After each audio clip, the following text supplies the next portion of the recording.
Le Paris Open Source AI Summit s'est déroulé le 22 janvier, rassemblant de nombreuses personnalités autour de ces défis liés à l'intelligence artificielle open source, avec cette idée que le logiciel libre peut apporter une autre voie, une troisième voie possible pour le numérique en alternative à des solutions qui viennent des géants américains et chinois. Bonjour Alexandre Zapolski. Bonjour Delphine. Je rappelle que vous êtes le président fondateur de l'Inagora et à l'initiative de ce sommet. Comment ça s'est passé ?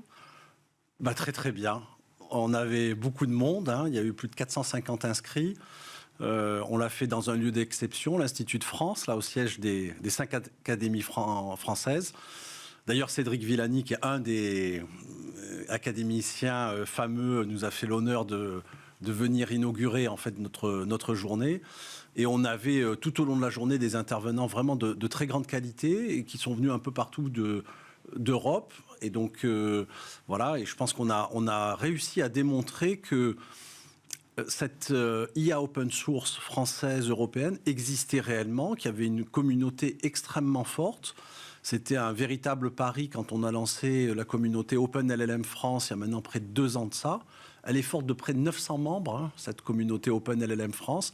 Et donc, elle a été saluée par la secrétaire d'État au numérique, d'ailleurs Clara Chapaz, il y a quelques jours. Oh, vous êtes une fine observatrice de ce qui se passe sur Internet, Delphine. Mais ça me permet de faire une transition, parce qu'on est en attente de l'arrivée de ce grand sommet de Paris sur l'IA qui doit rassembler le monde entier autour d'actions, voilà, pour une intelligence artificielle au service de tous. En tout cas, c'est la promesse qui est faite.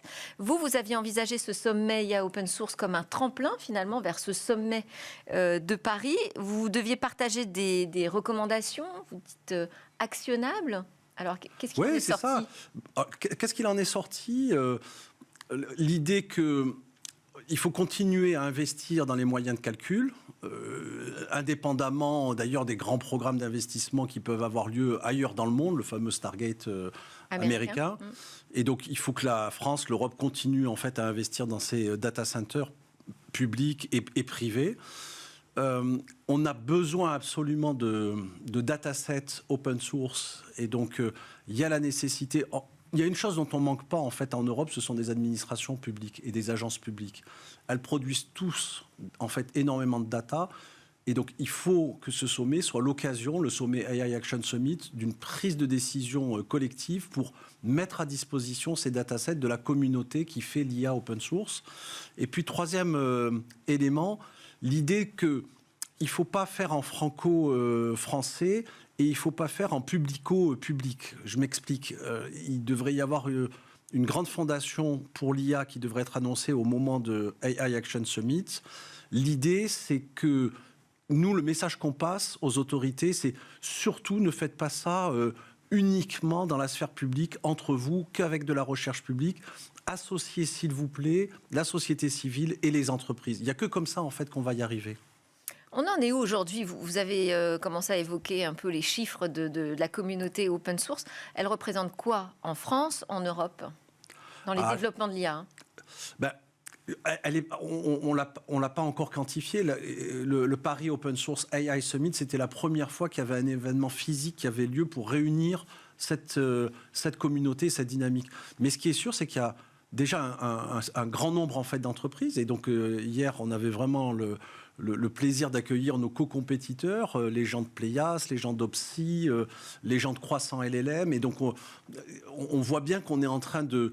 Il y a une émulation en fait qui est en train en fait de se mettre en place. Et puis surtout, il y a la même chose au niveau en fait européen. Dans chacun des pays européens, il y a le même type en fait de dynamique qui est en train de se créer. Les Espagnols étaient là hier, par exemple, pour partager ce qui se passe en Espagne.